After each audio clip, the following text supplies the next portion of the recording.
कैसे हैं आप लोग। आई होप आप सब लोग अच्छे होंगे और अच्छे से पढ़ाई कर रहे होंगे। स्वागत है बच्चों मेरे YouTube channel chemistry classes by Aman Thakur.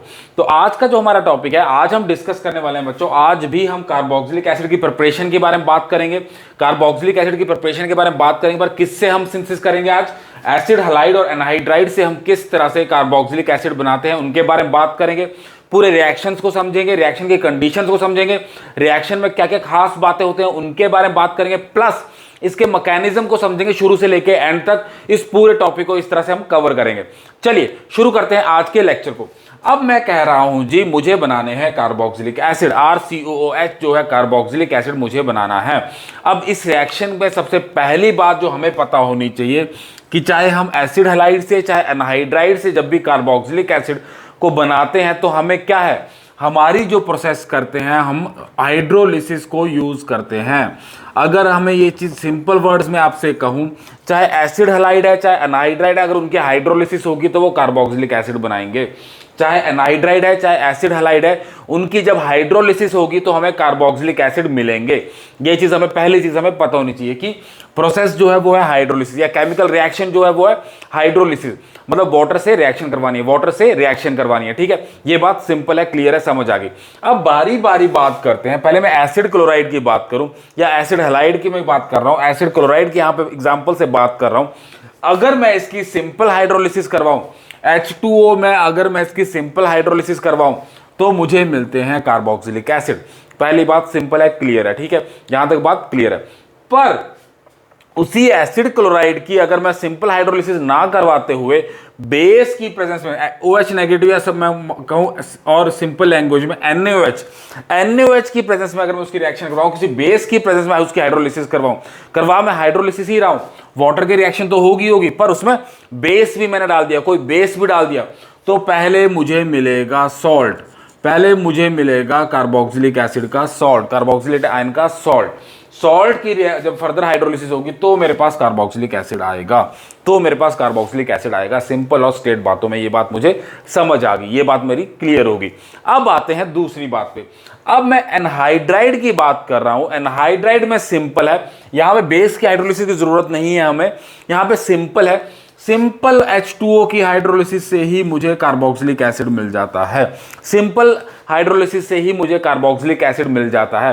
पर यहां पे ध्यान देने वाली बात क्या है बच्चों, जो हमें पता होनी चाहिए वो बात क्या है, उसके बारे में बात करते हैं कि हमें क्या पता होना चाहिए कि अगर मेरे पास सिमेट्रिकल एनहाइड्राइड है, अगर मेरे पास सिमेट्रिकल एनहाइड्राइड है, सिमेट्रिकल एनहाइड्राइड से मतलब क्या है मेरा, सिमेट्रिकल एनहाइड्राइड से मेरा मतलब ये है कि ये जो R ग्रुप लगे हैं, अल्काइल ग्रुप लगे हैं, R ग्रुप जो मेरे पास लगे हुए हैं, अगर ये दोनों सेम है तो उसको मैं कहूंगा सिमेट्रिकल एनहाइड्राइड।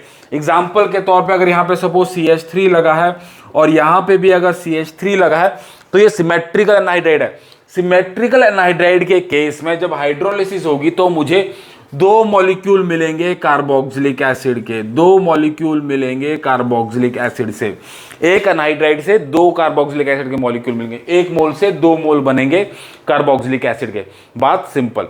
पर उसके अलग अगर मैं अनसिमेट्रिकल एनहाइड्राइड ले रहा हूं, अनसिमेट्रिकल एनहाइड्राइड ले रहा हूं, मैं सिमेट्रिकल नहीं ले रहा हूं, अनसिमेट्रिकल एनहाइड्राइड ले रहा हूं। अनसिमेट्रिकल से मेरा मतलब है कि ये दो अल्काइल ग्रुप जो हैं, ये R और R' जो हैं, ये अलग अलग हैं, ये दो अलग अलग हैं। सपोज यहां पे CH3 है, यहां पे CH3 है और यहां पे CH3 छोड़ कुछ भी और है, कुछ भी और है, उस एनहाइड्राइड को बोलूंगा मैं अनसिमेट्रिकल एनहाइड्राइड। सपोज C6H5 लगा हुआ है, C6H5 लगा हुआ है, तो ये अनसिमेट्रिकल होगी।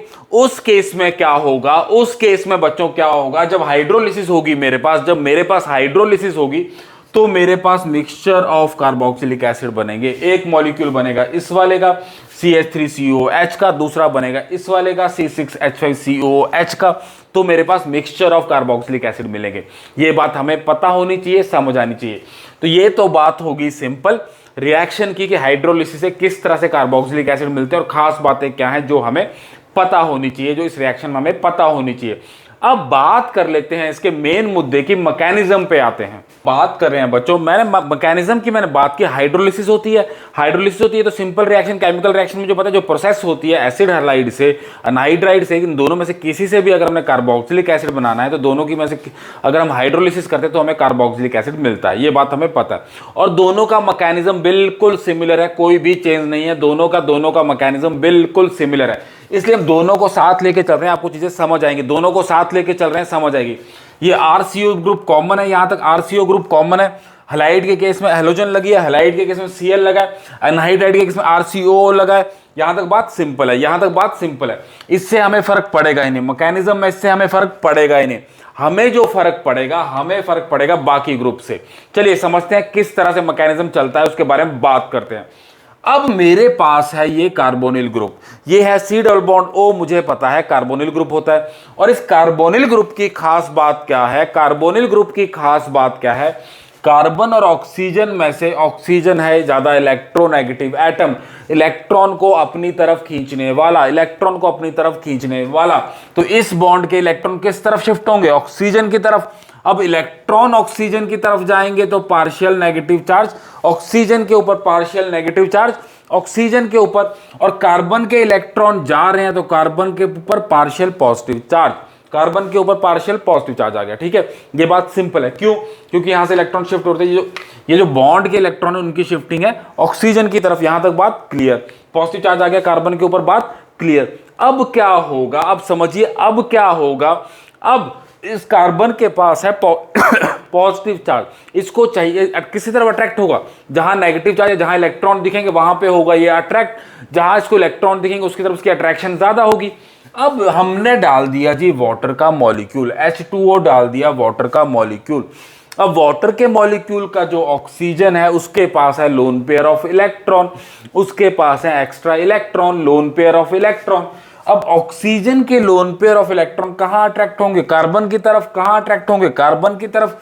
तो यहां से इलेक्ट्रॉन जाएंगे कार्बन के ऊपर। अब जैसे ही इस कार्बन को इलेक्ट्रॉन मिल जाएंगे यहां से, जैसे ही इस कार्बन को यहां से इलेक्ट्रॉन मिलेंगे तो इस ऑक्सीजन के भाई को कहेगा भाई एक बॉन्ड में इलेक्ट्रॉन दो, एक बॉन्ड में इलेक्ट्रॉन दो। एक कार्बन का है, एक ऑक्सीजन का है, यहां पे एक कार्बन का है, एक ऑक्सीजन का है।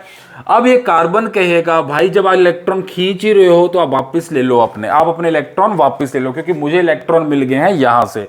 तो मेरे पास क्या बनेगा समझिए, आर लगा है, कार्बन लगा है, यहां तक बात सिंपल। यहां पे लगी ऑक्सीजन, ये लगी है ऑक्सीजन एज इट इज, एक बॉन्ड टूट गया, एक बॉन्ड टूट गया, इलेक्ट्रॉन चले गए ऑक्सीजन के पास। अब ये ऑक्सीजन का इलेक्ट्रॉन था, ये कार्बन का इलेक्ट्रॉन था, कार्बन का इलेक्ट्रॉन गया ऑक्सीजन के ऊपर, एक्स्ट्रा इलेक्ट्रॉन गया, ये एक्स्ट्रा इलेक्ट्रॉन कार्बन का ऑक्सीजन के ऊपर गया, तो इस एक्स्ट्रा इलेक्ट्रॉन का आ जाएगा नेगेटिव चार्ज, इस एक्स्ट्रा इलेक्ट्रॉन का आ गया नेगेटिव चार्ज, समझिएगा इस चीज को।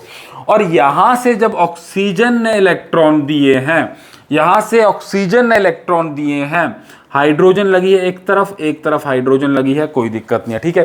पर एक बॉन्ड में इलेक्ट्रॉन दो, सिंपल, यहां पे भी एक बॉन्ड में इलेक्ट्रॉन दो, एक इलेक्ट्रॉन ऑक्सीजन के पास है, एक कार्बन के पास है। पर ये जो कार्बन वाला इलेक्ट्रॉन है ये भी तो लोन पेयर ऑफ इलेक्ट्रॉन ही गया है, यहां से ऑक्सीजन का ही इलेक्ट्रॉन गया है।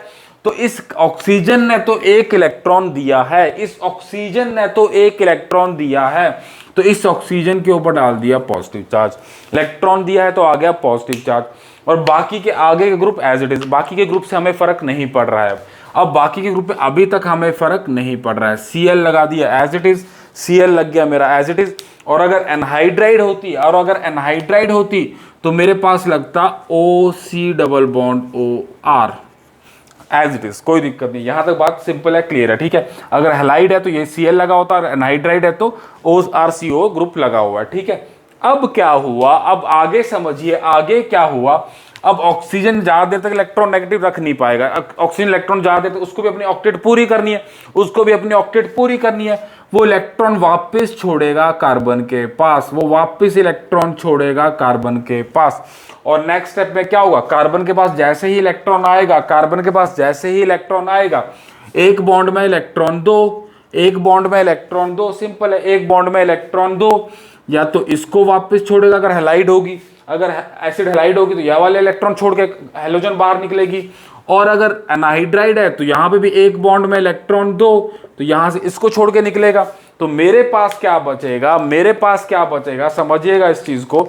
अब मेरे पास बचा R C double bond O, यहां से तो खत्म, यहां पे ओ एच, ऑक्सीजन के ऊपर पॉजिटिव चार्ज, ऑक्सीजन के ऊपर पॉजिटिव चार्ज। यहां तक बात सिंपल है, क्लियर है, कोई दिक्कत नहीं है, ठीक है। यहां तक बात मेरी सिंपल है, क्लियर है, कोई दिक्कत नहीं है। अब अगर मेरे पास एनहाइड्राइड थी तो एनहाइड्राइड क्या बची होगी, आर सी ओ, ओ के ऊपर नेगेटिव चार्ज, ओ के ऊपर नेगेटिव चार्ज। अगर ऑक्सीजन इलेक्ट्रॉन लिए यहां पे ओ के ऊपर नेगेटिव चार्ज। और अगर मेरे पास सिंपल हैलाइड बची होगी तो क्लोरीन के ऊपर नेगेटिव चार्ज। दोनों चांसेस में यही होगा, दोनों केसेस में यही होगा। अब यहां पे क्या होगा आगे, यहां पे देखो बच्चों क्या होगा। अब इस ऑक्सीजन के ऊपर भी तो पॉजिटिव चार्ज बचा है, इस ऑक्सीजन के ऊपर भी तो पॉजिटिव चार्ज बचा है। अब यहां से ऑक्सीजन के ऊपर पॉजिटिव चार्ज है, एक बॉन्ड में इलेक्ट्रॉन दो, ये हाइड्रोजन से इलेक्ट्रॉन लेगा अपनी तरफ, हाइड्रोजन से इलेक्ट्रॉन लेगा अपनी तरफ। अब इस हाइड्रोजन के पास जैसे ही डेफिशिएंसी आई, इस हाइड्रोजन के पास इलेक्ट्रॉन की डेफिशिएंसी आ गई, क्योंकि इलेक्ट्रॉन लेके तो ऑक्सीजन ने ले लिया अपने पास। तो ये इलेक्ट्रॉन या तो यहां से लेगा, अगर एनहाइड्राइड होगी, एनहाइड्राइड होगी तो यहां से इलेक्ट्रॉन लेगा, और अगर क्लोरीन होगी तो यहां से इलेक्ट्रॉन लेगा। तो मेरे पास अल्टीमेटली क्या बनेगा, यहां से मेरे पास अल्टीमेटली ये तो बनेगा R C double bond O O H, एक कार्बोक्सिलिक एसिड तो बन गया, एक कार्बोक्सिलिक एसिड तो बन गया। अगर एनहाइड्राइड हुई तो दूसरा कार्बोक्सिलिक एसिड बन जाएगा RCOOH, और अगर हेलोजन हुई तो मेरे पास HCl बनेगा।